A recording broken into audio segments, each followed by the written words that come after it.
What is going on, guys? Rewinds here, and in this video I'm going to be bringing you guys my review for Dragon Ball Super Manga Chapter 84. This chapter, I would say, was a nice balance between a solid bit of dialogue towards the start to a solid bit of action towards the second half of the chapter. So I think it was a good chapter in terms of progression. Let's talk about what happened though. So at the start of the chapter, the flashback is over. We're now back in the present. Monaito says that Bardock left the planet as soon as he was on his feet again. So there wasn't really anything else more to show, I guess, from the flashback, unless they're just randomly gonna show something towards the end of the arc, which we are nearing.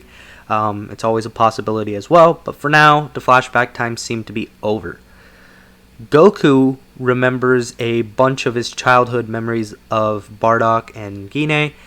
So pretty much this whole voice recording thing triggered back some memories he must have had as a kid, including the one where he was sent off by his parents to Earth.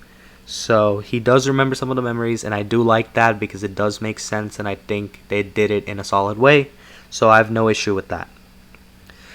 Goku is then talking to Vegeta, and he reveals he remembers now what Saiyan Pride is about. Before he said that, though, he said that he understands what Saiyan Pride is about. Then he corrected himself, and he's like, no, I remember. And I like that they added that little aspect to it, because he did learn about the Saiyan Pride back in Dragon Ball Z during the whole Frieza saga. So I do like that they mentioned that he's remembering about it, maybe expanding on it a little more, but this isn't his first time learning about that.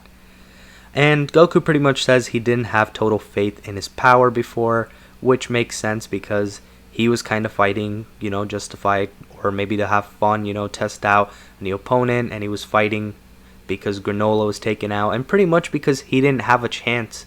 He didn't have a choice but to fight Gas, otherwise he would die.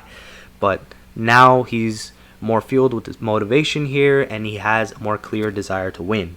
Vegeta also says that he lost sight of it as well, and he says that his burden isn't the sins of the Saiyans, but rather the people's pride. So that's what he realizes that he forgot, the Saiyan pride right there, because he was trying to focus so hard on changing and being different and worried about his people's sins of the past that, he couldn't necessarily get the full grip of Ultra Ego like he would have liked to, even though he did tap into it. But this is just going to take him to a new level, I believe.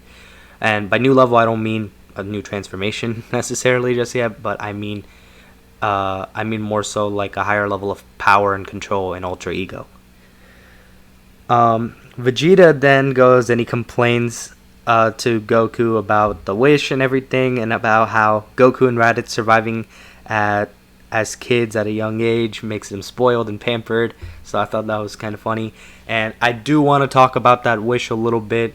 I'm not gonna lie, I do wish it was more expanded on, because I have seen that it's caused some controversy among the fandom, but I think there's really only two ways of interpreting it. One way of interpreting the wish is to think of it as Goku and Raditz survived as kids from planet Vegeta because of this wish, and that's where the wish ended. Pretty much they got to survive as kids because of the fact that they ended up escaping this explosion. That's one way you can interpret it. The other way you can interpret it is that so there's two translations for it. In the whole English translation, the wish is for them to thrive, and in Japanese it's for them to grow up well. So pretty much the other way you can interpret it is that Goku and Raditz were protected until they became adults. So if they were in a near-death situation, the Dragon Ball's wish could have helped them out right there. And in Goku's case, if that's true, that would have been like 2 times.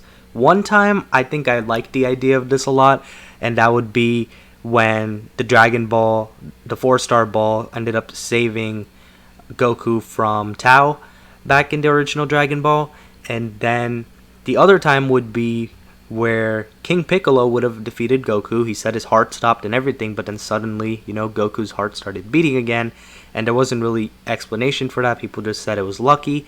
Now we more so have a little bit of an explanation for that. So I personally felt mixed about this wish when I looked at different ways people interpreted it. But if it only goes up to the point where Goku was dealing with King Piccolo, I don't think it's that big of a deal, because I don't see it as all the actions of everybody being influenced by the wish. I see it more so as the wish saved him.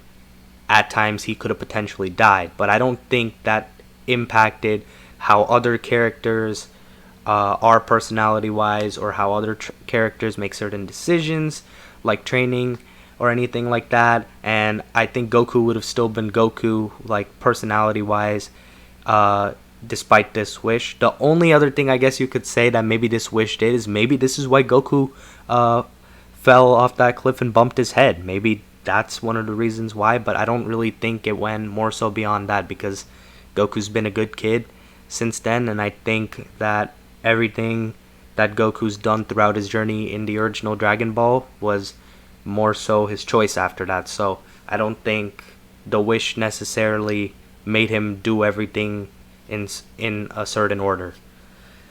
So that's my thoughts on the wish. I am curious to hear though what you guys think of the wish, so let me know in the comments below. But moving on more so with the chapter, Monaito goes and he patches up Vegeta and Goku, and he gives them Bardock's armor, well, the Saiyan armor that Bardock was rocking, but they end up requesting a change.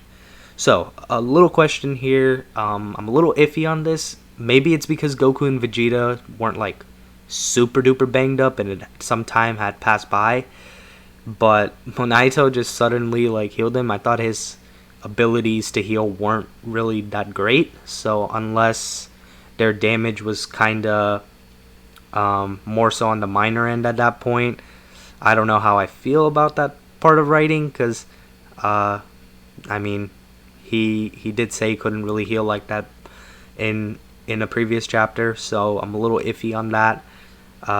Maybe since time had passed again, Goku and Vegeta were fine, but clearly they weren't, severely injured like Granola, so it does make a bit of sense, but it is also a bit iffy in my opinion. So then Gas ends up arriving, and he has a pretty cool entrance. I did like that. And when that happens, the Heaters decide to come closer to watch the battle. Goku and Vegeta had a pretty cool, epic looking walkout scene, and I can't wait for this to be animated. I know it's going to happen one day, and I think it's going to look really, really good with some nice music when they handle it. This chapter gave me a lot of old school epic fighting vibes. When the whole fight occurred in the chapter, it really felt like it was like the final battle and something big was going to happen. So it seems like we are nearing that stage. Gas tells them that he's going to leave the planet with the Heaters after he slaughtered both Goku and Vegeta, because they did tell him to leave, but he didn't. Goku and Vegeta actually end up agreeing to fight together, and it was Vegeta's idea. I like that, because, Vegeta's normally pretty stubborn about that, but I like that he said that. And I also really like that both of them said that they'll be the ones to end this, and they said it side by side, and I thought that was really cool as well. So the fight, I think, is being done really, really well. My main gripe with the chapter, and it's not even like that big of a deal, would be I just wish we got a little bit more of an explanation on the wish, just so it could clear up some confusion for the Dragon Ball fandom. But I mean, if you're around in the Dragon Ball fandom, you know how it is. People like to sometimes overanalyze things a lot and get them wrong, and sometimes they like looking at things in a negative manner. That's also a thing. But at the end of the day, everybody's going to look at it different, and it is what it is. But an explanation, a little bit more of an explanation, would have been cool on the wish. So back to the fight. There's some amazing art, in my opinion, of Goku and Vegeta transforming. I really, really like that. Vegeta says to Gas that what drives him now, or what drives them now, is the desire to win. And they aren't, even if they don't win the fight, like even if it kills them, they're going to keep going till their body pretty much gives out, because their desire here is to win right now. Gas is winning the fight for the most part, and there's some pretty good art. And again, I can't wait to see it animated. There's a point though where Gas gets pushed back a little bit, so even though they're not landing hits on him, you can tell that Gas has to try, because now you're facing an Ultra Ego and an Ultra Instinct tag team, which I think is also going to be an epic thing when it's animated. I mean, it's already pretty cool enough to see it in the manga, but I think the anime is going to elevate that to another level. There was also a page where we got a Kamehameha Gallic Gun combo. I really like that. And to counter that, Gas ends up dodging, and he hits both of them with a mace, and he stomps on Goku. I've seen that type of scene before, I believe, like some other villain. I can't remember which villain did it, but I'm pretty sure I've seen Goku get stomped like that before. It might have been like Broly from like the old movies, but it looked pretty cool. Vegeta actually tells Goku then to get out of the way, and he uses his God of Destruction move, and we pretty much get a beam struggle in a way. Not necessarily like beam versus beam, but it was Goku and Vegeta trying to push that back towards Gas while Gas was trying to push it back towards them. Meanwhile, Alec is talking to the other Heaters who are questioning if Gas might lose this, and Alec tells them that they'll be just fine because he found out that Granola also dealt with both of these forms, and Gas should be beyond Granola now. Vegeta then leaves that little beam struggle, and he charges at Gas, and he ends up taking some blows. Meanwhile, Goku saves the city from Vegeta's attack, and he just repels it into the air. Pretty much, they were trying to push it back at Gas, but they were all capable of deflecting it if necessary, and that's what Goku did. And to end off the chapter, Vegeta actually ends up landing a blow on Gas after taking a few blows from him, and Vegeta ends up saying to him that each hit is only making him stronger. And that's our cliffhanger for this chapter. I think overall this was a pretty good to a great chapter. I know I had a little bit of nitpicks with it, which I normally don't unless I really need clarification with something, or I feel like the fandom could use it. But overall, a pretty good to a great chapter. I'm going to give it a 7.5 to 8 out of 10. And I hope they keep it up for the rest of the chapters of this arc. I think this arc is going to end no later than chapter 90. It's my personal guess. And that would mean we end in November. But I think we were told we're going to get a new arc this year at some point. So I'm thinking more so around like 87, 88 we're going to be done. But that's my guess. And that's my thoughts overall on this month's chapter. Let me know what you think in the comments below of this chapter. Let me know especially what you thought about this wish and how you interpret it. But that's going to be it. Be sure to leave a like if you guys did enjoy. Subscribe to my channel if you guys are new. Hope you guys have a good day or night whenever you guys are watching this video. I'm Rewinds, and I'm out.